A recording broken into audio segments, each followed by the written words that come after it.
What exactly is sufficient for a woman's attraction in the strictest sense? Okay, we're not talking about your invisible characteristics, right? Like, for example, whether or not you're a good person, well, quote unquote, good person. I use that, in an ultimate sense. I think there is no one who is good in comparison to God. But according to man, right? But regardless, what actually makes a lady attracted to a guy, and really vice versa, what makes a guy attracted to a lady? First things first, we are biological marvels. Our bodies are incredible. The way that they work, the way that they function, the way that they react to stimulus, to environments, the way they adapt to stress, to pressure. It's really incredible how the body works. It is. Okay. Here's the truth. There are some strict physical characteristics that women do find attractive in men, but it's very nuanced. Okay. The truth is that if you had a guy who had a horrible facial deformity, and I'm not talking about something small, I'm talking about something severe. The truth is, women really wouldn't be interested in that guy. And before you say that's terrible, it's the roles are reversed, and it's the same thing. If you were to have a woman who had a terrible facial disfigurement, guys probably wouldn't be very interested in her. Okay? That is a sad but true fact about life. It's sad, and I really mean that. I've seen countless photos of people with horrible injuries, that have disfigured them. And they get depressed and they want to kill themselves because they lack basic human interaction. It's horrible. It's horrific. It really is. I see those people all the time, and I cannot help but think to myself, good God, what on earth could I do for those people?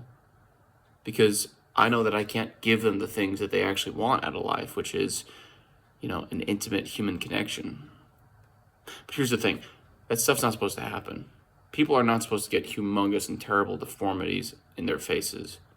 Okay, those things happen by freak accident or by malicious intent, typically. In a proper environment, when a kid grows up, their faces are supposed to be healthy, right? They're supposed to look, healthy and normal, quote unquote normal, right? The reason I bring this up, though, is not to shame these people, obviously. God, no, have mercy on me if I ever did that. I don't mean that. I'm trying to make a point. The point is that human beings have a baseline level of interest and attraction in each other. And it always starts in the physical. It's always the physical, because let me give you another harsh reality, but also more manageable. Body mass index. And this is true for both men and women, okay? If you have a guy who is morbidly obese, he can't even see his own junk when he's naked, standing tall, like standing up like he can't see, he has to look in a mirror. That shit's not healthy, nor is it attractive, okay? And you can't expect women to be interested in that. That's not interesting. That's not, it's not attractive. And then the roles are true both ways, right? If you have a lady who is just a tub of lard, guys are not going to be interested in that. They just aren't. They really just aren't. And that's normal. I would not expect a lady to be interested in me if I repulsed her with my body. Okay? That's just unfair. Nor would I expect a lady to be expecting me to be interested in her if she had a repulsive amount of fat. Now let's ask the question why. Why do these things cause us to be repulsed, and why do these things cause us to not be attracted to the person, right? Why? Well, this is a little bit of a cold hard truth of reality, but it's subconscious. You see, when you see a person who has a highly disproportionate amount of fat on their body, your mind subconsciously tells you that that person is metabolically sick and that they're dying. The reason is that, and this is actually true in science, you can look this up, a certain amount of fat is actually considered inflammatory once you get past the point that's necessary to sustain your hormones as a man or a woman. It becomes inflammatory. It causes a problem. It causes pains. It causes joint issues, obviously joint issues, right? But for men specifically, I haven't done the research for ladies, but it's probably the same for women.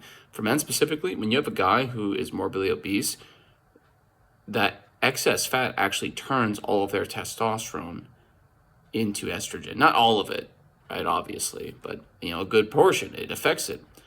So these are biological truths, and our minds, our brains recognize this. Our eyes recognize this when we see people. That's why when we see somebody who is fat, we find it gross. And obviously, there's always going to be niches. There's always going to be 1% of the populace who says, nah, I find that interesting, or I tolerate that. That's not the rule, though. That's the exception to the rule. And you always go with the rule, never the exception. But there's a lot of nuance, okay? You could have somebody who has a quote-unquote exceptionally attractive face, if you want to call it that. But if their body is really physically lacking, then it doesn't really matter how attractive their face is. The body is primarily the most important thing when it comes to physical attraction. I am of the opinion in that. And I think it's true for both men and women. I don't think men and women have these wildly different ideas about what they find attractive. I think that we reflect each other. Okay? Men and women are different, but we're also similar. We complete each other like one singular mechanism. So if you're a guy or a girl and you are upset that people just don't seem to be interested with you, something you should consider is potentially whether or not you need to recompensate your body. Now, of course, it's a spectrum, right? Some guys are very skinny and they don't have a whole lot of fat, and they're still not getting the attention of women for some reason. Why is that? Well, they could put more muscle on their frame. And here's the thing. I am a living example of that. I have put muscle on my frame, a very decent amount, over the course of 10 years. Realistically speaking, probably a good 25 pounds of muscle specifically over the course of 10 years, which I think is actually pretty good personally, because it's not like let's say year one you put on X amount of pounds, and then all of a sudden year two you put on the exact same amount of pounds of muscle. That's not exactly how it works. It's like a diminishing returns, but it still keeps going up, right? But you do eventually hit a ceiling, right? I don't think I have hit my ceiling, right? That's why I'm still training. That's why I'm still doing what I'm doing, for various reasons, not just the attention of women, but I'm kind of sidetracking myself. The point is that you can comp your body. You can lose fat, you can put on muscle, and you can make yourself objectively more attractive to women. It's completely in your power to do so. The problem is that so many people are confused as to what they should be doing and how they should be doing it to do it. And they sometimes don't like the amount of time it may take. So here's a good example. Let's say you're 17 years old. You're a young guy. You don't have a whole lot of muscle on your frame, and you want that to change. You can do it. It's very easy, okay? If you don't even have enough muscular strength to do pull-ups, which sometimes that's true. I used to not be able to do pull-ups. It took me a couple of years to get good at them.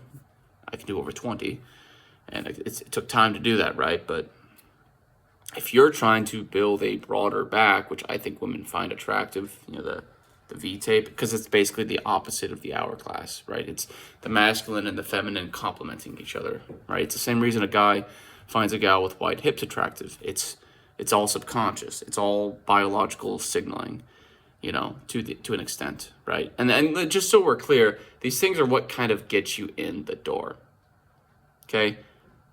If you're physically attractive, that's great, but you need other things to maintain the relationship, I think. I think physical attractiveness is basically just the bar to entry most of the time.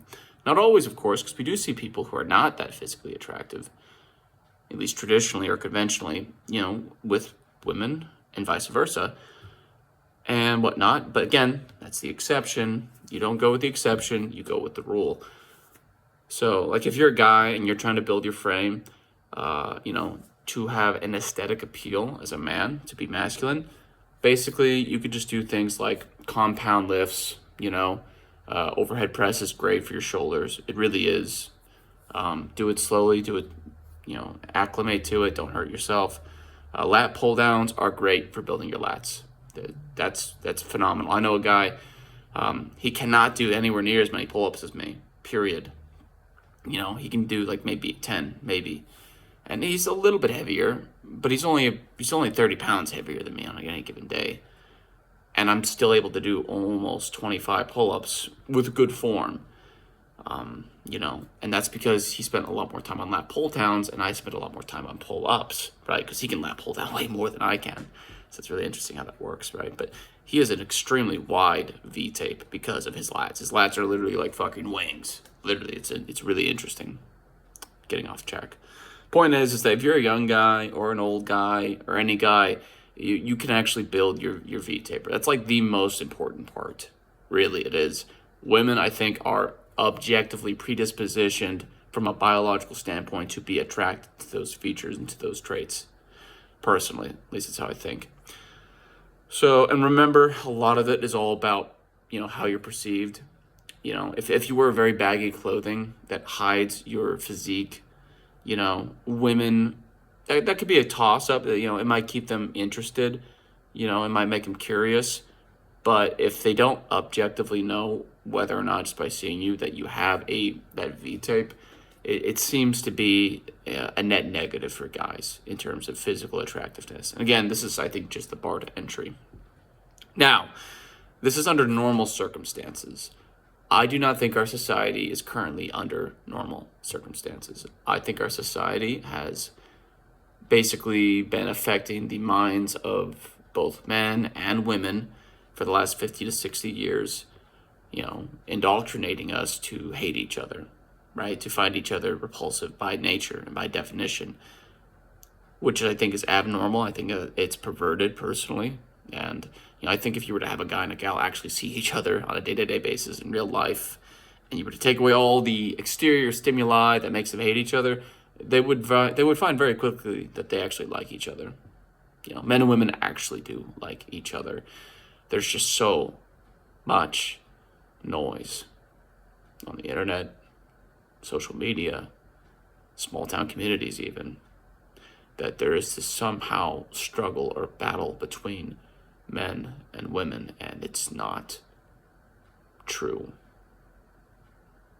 Please don't give up. Please keep trying to improve yourself every day, not because you're being coerced to, but because life is a gift. I mean, fuck, man, there are people in wheelchairs who would give everything to be in your position. I'm not saying that to guilt you. I'm not. I don't mean to guilt anyone. I just know that I'm blessed, despite how fucking hard life can be sometimes. And life is hard. It's unequivocally difficult, And I really don't see myself getting married under the American system. It's far too risky. It's basically nuclear launch codes given to a lady who's been told her entire life to hate men subconsciously. So that's basically just a death sentence for guys, But I'm still going to try and find a workaround. I'm still going to try and find a way to have a family and have kids, in a manner that's moral and ethical, just not through this American system, because it's all corrupt, in my opinion, But if you watched my video, I appreciate it. I appreciate every view. I don't care if this video gets one view and just one viewer, or if it gets 100. I'm legitimately thankful for every single person that subscribes. I saw my subscriber count went up another one today. That's awesome. Seriously. If you do subscribe, let me know. I like having conversations with people. It's one of my actual passions. I really enjoy just dialoguing and conversing, because that's one of the most intimate things that you can do with human beings in a platonic sense. Sometimes erotic, but it's mostly platonic, right? But again, thank you for watching. I do appreciate it. Cheers.